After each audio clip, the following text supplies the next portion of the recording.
चलिए बच्चों, स्वागत है आपका बायोलॉजी की अगली क्लास में। अभी तक हमने सेल के बारे में जो है वो बेसिक देखा और हमने ये भी देखा कि बायोलॉजी में कौन कौन सी टर्म जो है वो यूज होती हैं। आज इसी बात को आगे बढ़ाते हुए हम थोड़ी सी और बातें करेंगे। आशा है कि आप सब अच्छे से अपने नोट्स बना रहे हैं और अपनी तैयारी जो है वो अच्छे से कर रहे होंगे। ठीक है, चलिए शुरू करते हैं। देखिए, हमने अब तक जो स्टडी किया है उसमें हमने सबसे पहले ये देखा कि जो सेल है, सेल की जो डिस्कवरी है, सेल यानी कि कोशिका। देखो, हम बाइलिंगुअल होने की कोशिश करेंगे। हम इंग्लिश और हिंदी दोनों में आपको अच्छे तरीके से ये चीज समझाएंगे। सेल जो है, कोशिका, इसकी जो डिस्कवरी है वो सबसे पहले it was discovered by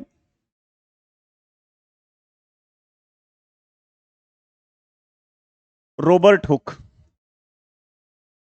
Robert Hooke साहब ने सेल्फ मेड माइक्रोस्कोप, खुद के बनाए सूक्ष्मदर्शी की सहायता से इसकी खोज की थी इन 1665। ठीक है, लेकिन वो जो कोशिका थी, जब उस सेल की हम बात कर रहे हैं तो वो जो सेल थी वो बच्चों एक डेड सेल थी। कोर्क की जो थिन स्लाइस है उसको उन्होंने माइक्रोस्कोप के नीचे रख के देखा था और उनको जो है हनीकॉम्ब लाइक स्ट्रक्चर, जो है मधुमक्खी के छत्ते के जैसा एक स्ट्रक्चर जो है वो दिखाई दिया था। ये हम स्टडी कर चुके हैं। इसके बाद जो अगली बात आती है कि पहली जो लिविंग सेल है, फर्स्ट लिविंग सेल, पहली जो लिविंग सेल है, पहली जो जीवित कोशिका है, फर्स्ट लिविंग सेल, पहली जीवित कोशिका, पहली जीवित कोशिका। तो पहली जो जीवित कोशिका है, इसकी जो खोज की थी, ये खोज की थी एंटोन वैन ल्यूवेनहोक ने। एंटोन वान ल्यूवेनहोक, या आप इनको शॉर्ट में एवी ल्यूवेनहोक भी कह सकते हैं। और ये कब किया था? ये किया था इन 1674, 1674 में। ठीक है, तालाब के पानी में, इन पॉन्ड वाटर। पॉन्ड वाटर यानी तालाब के पानी में, तालाब के पानी में। तो आपने याद क्या रखना है? अब एंटोन वैन ल्यूवेनहोक के बारे में काफी सारी चीजें आपने याद रखनी है। एक तो इनके बारे में यह पूछा जाता है, यही जो साहब हैं एवी ल्यूवेनहोक, सबसे पहले जीवित कोशिका की खोज करने वाले यही हैं। और इनके बारे में याद रखना, पहले प्रोटोजोआ के बारे में इन्होंने ही बताया था। प्रोटोजोआ जो कि एक माइक्रो ऑर्गेनिज्म होता है, सूक्ष्म जीव होता है। पहले बैक्टीरिया यानी जीवाणु की खोज करने वाले भी यही थे। पहले जीवाणु के बारे में भी इन्होंने ही बताया था। और पहले animal cell, free living cell जिसकी हम बात करते हैं, एनिमल सेल की जो जब हम बात करते हैं तो हम बात करते हैं सबसे छोटी जो एनिमल सेल है जिसको हमने स्पर्म कहा था, शुक्राणु। तो इनकी खोज का श्रेय भी किसे दिया जाता है? एवी ल्यूवेनहोक को, एंटोन वान ल्यूवेनहोक को। ये दो बातें आपने याद रखनी है। रॉबर्ट हुक ने इसकी शुरुआत की थी, एंटोन वान ल्यूवेनहोक ने इस बात को आगे बढ़ाया था। उसके बाद जो हमने आगे बात की थी सेल के बारे में, हमने बात की थी सेल थ्योरी की, हमने बात की थी सेल थ्योरी की। ठीक है, कोशिका के कुछ सिद्धांत हैं। तो ये जो कोशिका के सिद्धांत हैं, ये कोशिका के सिद्धांत जो है सेल्स के बारे में बताने का श्रेय कोशिका सिद्धांत। इस कोशिका सिद्धांत का प्रतिपादन, ठीक है, दो वैज्ञानिकों का नाम मैंने आपको बताया था, श्लेडन और श्वान। श्लेडन और श्वान ने 1839 में, 1839 में, 1839 में, ठीक है, श्लेडन एंड श्वान, इन्होंने कोशिकाओं के बारे में एक बात बताई थी। इन्होंने कहा था all living organisms, all living organisms are made up of cells. Are made up of cells, ये कोशिकाओं से मिलकर बने हैं, ये हम पढ़ चुके हैं। उसके बाद 1855 में एक और साइंटिस्ट हुए जिनका नाम है रॉबर्ट वर्चो। रॉबर्ट वर्चो ने एक बड़ी इंटरेस्टिंग थ्योरी जो है उस टाइम दी थी, ठीक है। लैटिन भाषा में उनकी एक फ्रेज बड़ी फेमस है, उन्होंने लिखा था ओमनेस सेल्यूला ए सेल्यूला, ओमनेस सेल्यूला ए सेल्यूला। ये जो ओमनेस सेल्यूला ए सेल्यूला है, ये लैटिन की एक फ्रेज है। ओमनिस सेलुला ए सेलुला लैटिन की एक फ्रेज है। इस फ्रेज का मतलब क्या होता है? इस फ्रेज का मतलब यह होता है कि ऑल सेल्स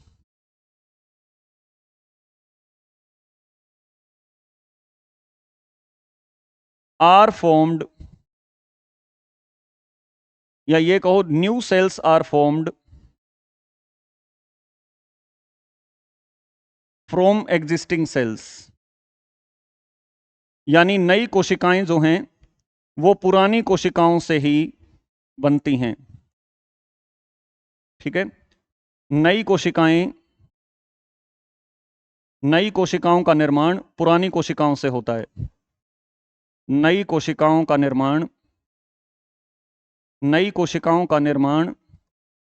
पुरानी कोशिकाओं से होता है, पुरानी कोशिकाओं से होता है। ये बात कही थी रॉबर्ट वर्चो ने, ठीक है। तो सेल थ्योरी के बारे में ये चीजें बड़ी इंपॉर्टेंट हैं, क्लियर। इसके बाद हमने ये भी देखा था कि सेल जो होती है कोशिका, वो किस किस चीज से मिलकर बनी है, ठीक है। सेल के बारे में हमने जो थ्योरी दी थी उसमें मैंने आपको ये बताया था कि एक सेल की जब हम बात करते हैं, एक सेल की जब हम बात करते हैं तो सेल के सेंटर में अगर हम देखें तो सेल के बाहर एक ये जो मेम्ब्रेन होती है, ठीक है, इस मेम्ब्रेन को हम क्या कहते थे? इस मेम्ब्रेन को हमने कहा था सेल मेम्ब्रेन। इसको हमने कहा था cell membrane, cell membrane, cell membrane, या इसको आप कहेंगे कोशिका झिल्ली, कोशिका झिल्ली, कोशिका झिल्ली। और ये भी मैं आपको बता चुका हूं, ये सेमी परमिएबल होती है, ठीक है, सेमी परमिएबल होती है। इसके बाद इसके अंदर जो कुछ भी एक लिक्विड नुमा जो पदार्थ भरा होता है इसके अंदर, उसको हम बच्चों कहते हैं साइटोप्लाज्म, उसको हम कहते हैं साइटोप्लाज्म। साइटोप्लाज्म, साइटो का मतलब होता है कोशिका, सेल होता है, और प्लाज्म होता है द्रव्य, तो इसको आप कहेंगे कोशिका द्रव्य, कोशिका द्रव्य। और एक मैंने बताया था इसके सेंटर में होता है न्यूक्लियस। एनिमल सेल में सेंटर में है न्यूक्लियस,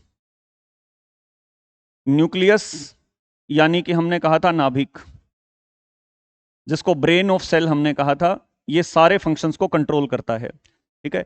अगर इन दोनों को इकट्ठा नाम देना हो, साइटोप्लाज्म और न्यूक्लियस को, तो हम इकट्ठा नाम देते हैं, इनको हम कहते हैं प्रोटोप्लाज्म। प्रोटोप्लाज्म, तो प्रोटोप्लाज्म और कुछ नहीं है, साइटोप्लाज्म कोशिका द्रव्य, और साथ में न्यूक्लियस जो है, अगर इन दोनों को हम मिला दें तो ये प्रोटोप्लाज्म कहलाता है। ये अगली बात है जो हमें ध्यान रखनी है। तीसरी बात, न्यूक्लियस के अंदर भी एक, ठीक है, मैटर होता है, इस मैटर को हम न्यूक्लियोप्लाज्म कहते हैं, न्यूक्लियोप्लाज्म कहते हैं। हिंदी में कहें तो इसको नाभिक द्रव्य कहेंगे, नाभिक द्रव्य। तो सेल कुछ ऐसी दिखती है। अगर सेल की हम कंपोजिशन की बात करें, कोशिका की कंपोजिशन की बात करें, तो क्या क्या चीज उसके अंदर आएगी वो भी हम देख लेते हैं। तो एक सेल की अगर कंपोजिशन की हम बात करें कि कोशिका जो किस किस चीज से मिलकर बनी है, कोशिका किस किस चीज से मिलकर बनी होती है, ये भी आप ध्यान रखिए। तो सेल की जो कंपोजिशन होती है, सेल की जो कंपोजिशन होती है, कोशिका जो मिलकर बनी है, कोशिका की जो संरचना है, वो संरचना किस किस से है? तो ध्यान रखेंगे, सबसे ज्यादा इसके अंदर होता है वाटर, वाटर यानी कि जल। जल जो है वो 70 से 80% तक होता है, ये बात याद रखेंगे। उसके बाद होता है प्रोटीन्स, 70 से 90% हो गए आपका जल। उसके बाद प्रोटीन्स, प्रोटीन होते हैं सेल के अंदर, ये होते हैं 10 to 15%। ठीक है, प्रोटीन होते हैं 10 to 15%। उसके बाद कार्बोहाइड्रेट होते हैं, कार्बोहाइड्रेट, कार्बोहाइड्रेट इनसे मिलके जो सेल बनी होती है, तो ये 3% के आसपास कार्बोहाइड्रेट होते हैं किसी कोशिका में। कार्बोहाइड्रेट के बाद लिपिड्स, लिपिड से मिलके सेल बनती है, तो लिपिड्स 2% के आसपास लिपिड्स होते हैं। और संरचना में हम क्या क्या चीजें जो है वो नोट कर सकते हैं। तो संरचना में सबसे पहले हमने पानी देखा, वाटर होता है 70 से 90%, प्रोटीन होता है 10 से 15%, कार्बोहाइड्रेट होते हैं 3%, लिपिड होते हैं 2%। उसके बाद न्यूक्लिक एसिड होते हैं, Na जिसको कहते हैं, न्यूक्लिक एसिड होते हैं। ठीक है, न्यूक्लिक एसिड होते हैं। और क्या क्या होता है, आयंस होते हैं, किसी इन सब चीजों से मिलकर सेल बनती है। न्यूक्लिक एसिड भी होते हैं, आयंस भी होते हैं। ठीक है, ये सारी चीजें होती हैं। तो न्यूक्लिक एसिड अगर आप पूछें तो 5 to 7% न्यूक्लिक एसिड होते हैं और 1% के आसपास आयंस होते हैं। तो ये कंपोजिशन होती है सेल की, कोशिका की संरचना है ये। तो सबसे ज्यादा अगर देखेंगे तो कोशिका के अंदर पानी होता है। ठीक है, वाटर, पानी सबसे ज्यादा होता है हर कोशिका के अंदर। ठीक है, पानी, वाटर। ठीक है, उसके बाद दूसरी बात जो हमने ध्यान रखनी है वो है कि हमने जब सेल की बात की थी तो उसी सेल के अंदर हमने ये देखा था, मान लीजिए ये कोई सेल है। ठीक है, इस सेल के अंदर भी क्या हम देख सकते हैं, तो मैंने कहा था इस कोशिका के भी अपने अंग होते हैं, इसके अंदर बहुत सारी चीजें होती हैं। जैसे एनिमल सेल की हम बात करें तो एनिमल सेल हमने बना के दिखाई थी कि यहां पे मान लीजिए ये सेल है, इसके अंदर ये न्यूक्लियस है। ठीक है, इसके बाद हमने बताया था कि भाई एक माइटोकॉन्ड्रिया होता है जिसको पावर हाउस कहते हैं, इस टाइप से। ठीक है, और हमने देखा था एंडोप्लाज्मिक रेटिकुलम होते हैं। ठीक है, जैसे रफ एंडोप्लाज्मिक रेटिकुलम के ऊपर राइबोसोम होता है, ये दाने से, जो जिसको हम प्रोटीन फैक्ट्री कहते हैं। ये सब चीजें हमने पढ़ी थी। ये सारे जो होते हैं इनको हमने नाम दिया था, याद कीजिए, सेल ऑर्गेनल्स। इनको हमने नाम दिया था सेल ऑर्गेनल्स, यानी सेल के अंदर भी बहुत सारी चीजें पाई जाती हैं जिनको हम कहते हैं सेल ऑर्गेनल्स। सेल ऑर्गेनल्स को आप हिंदी में कह सकते हैं कोशिकांग, कोशिकांग। अब सेल अपने आप में बहुत छोटी होती है, तो सेल के ऑर्गेनल्स को हमने कैसे देखा होगा। सेल के ऑर्गेनल्स को हम सबसे पहले तो ये ध्यान रखिए कि सेल ऑर्गेनल्स के बारे में बताया सबसे पहले किसने। ठीक है, उस साइंटिस्ट का नाम हम लिखेंगे जिन्होंने सबसे पहले सेल ऑर्गेनल्स की खोज की। उनका नाम था क्रिस्टियन डी डवे। ठीक है, क्रिस्टियन डी डवे, क्रिस्टियन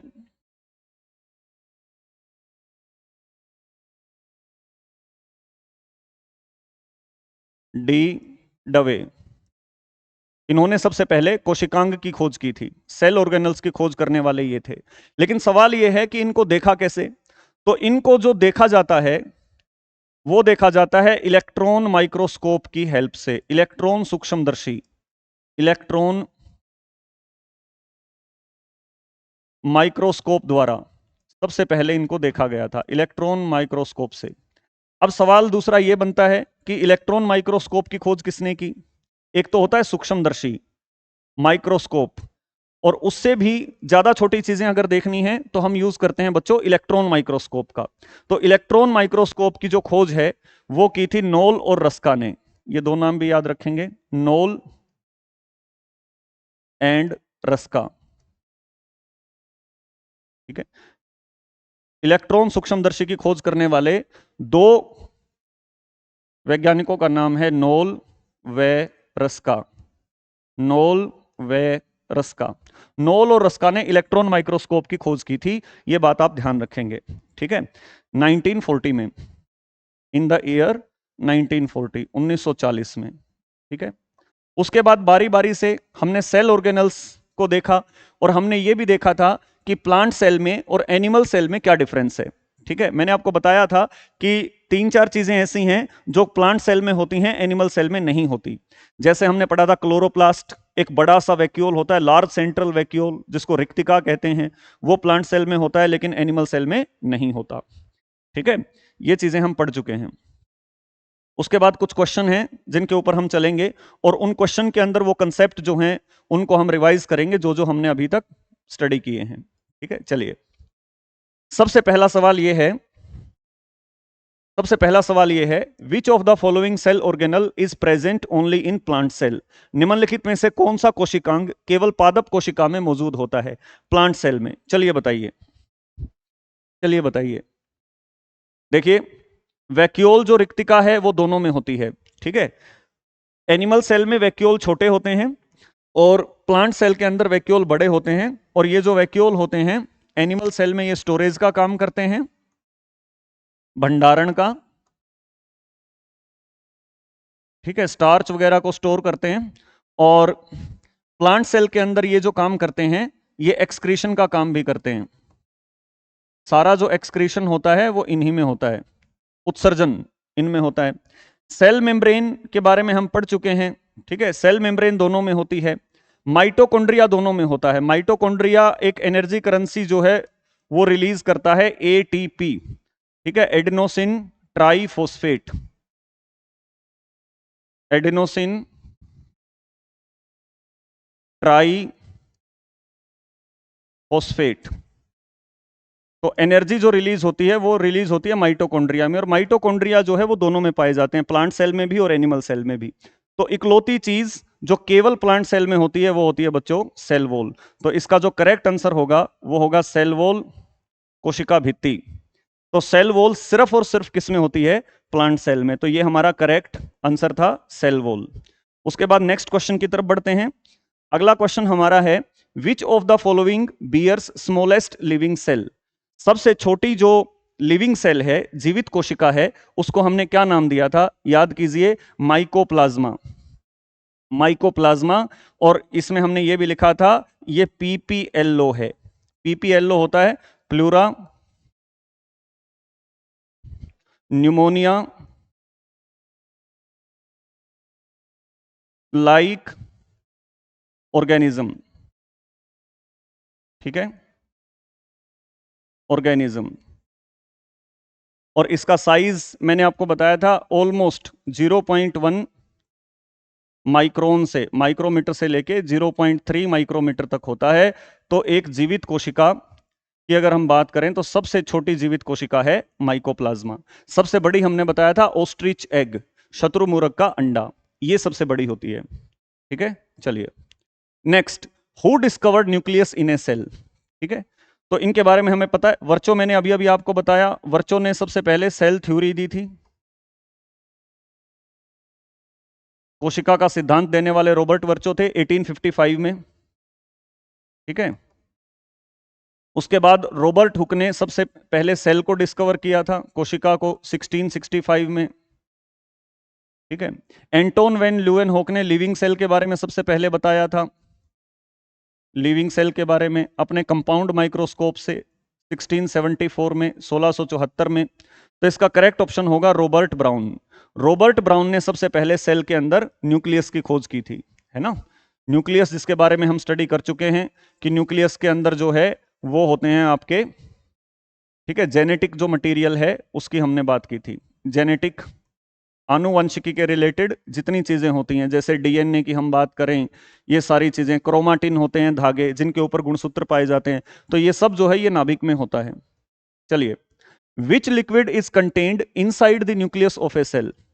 न्यूक्लियस के अंदर पाए जाने वाले लिक्विड को हम क्या कहेंगे? तो ये भी मैं आपको बता चुका हूं कि सेल के अंदर जो सेल मेम्ब्रेन होती है, ठीक है, सेल मेम्ब्रेन होती है, और प्लांट सेल में तो मैंने कहा था इस सेल मेम्ब्रेन के बाहर की तरफ सेल वॉल होती है ऐसे। ठीक है, और इसके अंदर जो है वो सेंटर में होता है न्यूक्लियस। तो न्यूक्लियस के अंदर जो लिक्विड पाया जाता है, इस लिक्विड का नाम बच्चों हमने पढ़ा था न्यूक्लियोप्लाज्म। इसको हम कहते हैं न्यूक्लियोप्लाज्म। ठीक है, साइटोप्लाज्म और प्रोटोप्लाज्म मैं आपको डिटेल में बता चुका हूं इसी वीडियो की शुरुआत में। ठीक है, चलिए अब blue green algae, blue green algae जो होते हैं, नील हरित शैवाल, इनका एक दूसरा नाम भी है, इनको हम साइनोबैक्टीरिया कहते हैं। Cyanobacteria, cyanobacteria. तो ये जो नील हरित शैवाल हैं इन्हीं का दूसरा नाम है साइनोबैक्टीरिया। ठीक है, ये जो एल्गी होते हैं, ब्लू ग्रीन एल्गी, ये एक्चुअल में हैं क्या? तो ये प्रोकारियोट्स हैं, यूकारियोट्स हैं, ए एंड बी बोथ, या क्या? तो इसका करेक्ट ऑप्शन होगा प्रोकारियोट। हम आगे अपनी नेक्स्ट वीडियो में देखेंगे कि सेल की दो टाइप होती हैं, प्रोकारियोट और यूकारियोट, और दोनों में हम डिफरेंस देखेंगे। कारियोट हम न्यूक्लियस के लिए कहते हैं, और प्रो का मतलब होता है प्रीमिटिव, प्रीमिटिव जिनमें न्यूक्लियस वेल डिफाइंड नहीं होता, प्रीमिटिव यानी पुराना, और कारियोट हो गया न्यूक्लियस। तो नील हरित शैवाल या साइनोबैक्टीरिया ऐसे होते हैं जो प्रोकारियोट्स में आते हैं, तो प्रोकारियोट इसका करेक्ट ऑप्शन होगा। नेक्स्ट, अब जो सेल मेम्ब्रेन है वो होती है बच्चों सेमी परमिएबल, अर्धपारगम्य झिल्ली है। ये भी हम बात कर चुके हैं कि जो सेल होती है, सेल के चारों तरफ जो ये मेम्ब्रेन है, ये मेम्ब्रेन सेलेक्टिवली परमिएबल भी इसको कह सकते हैं, सेलेक्टिवली यानी कुछ सब्सटेंसेस को ये अंदर जाने देती है, सबको नहीं जाने देती। तो एक दूसरा वर्ड इसके लिए क्या है? Selectively permeable membrane, selectively permeable, permeable membrane, selectively permeable membrane भी इसको कहते हैं। ठीक है, दोनों में होती है, प्लांट सेल में भी होती है, एनिमल सेल में भी होती है। ठीक है, नेक्स्ट, सेल्यूलोज जो होता है, it is a kind of carbohydrate, ये याद रखेंगे, ये एक तरह का कार्बोहाइड्रेट है, ये एक तरह की शर्करा है। और हम आगे पढ़ेंगे कि सेल्यूलोज जो होता है ये कॉम्प्लेक्स कार्बोहाइड्रेट में आता है, जिनको हम पॉलीसेक्राइड कहते हैं, पॉलीसेक्राइड।